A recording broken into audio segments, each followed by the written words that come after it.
Welcome to Samba Samba. Enjoy the video. You start by getting the app and the file ready.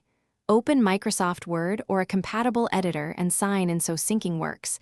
This avoids version conflicts.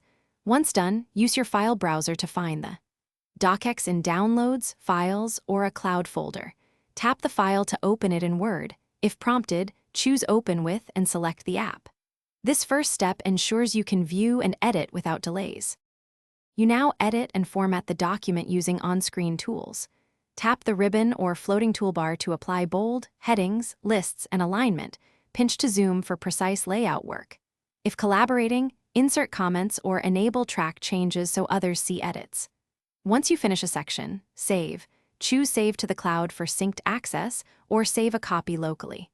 Make sure autosave is on when available so progress is never lost. You finish by exporting and sharing the file correctly. Use Export or Save as to create a PDF or compatible docx and choose page size or image quality as needed. Once exported, tap Share to send a link or attachment through email, messaging, or cloud share. If something goes wrong, troubleshoot. Make sure the app is updated, verify file type, and grant storage permissions. If the file still won't open, download a fresh copy from the cloud and reopen it. Thanks for watching. Consider subscribing if we helped you.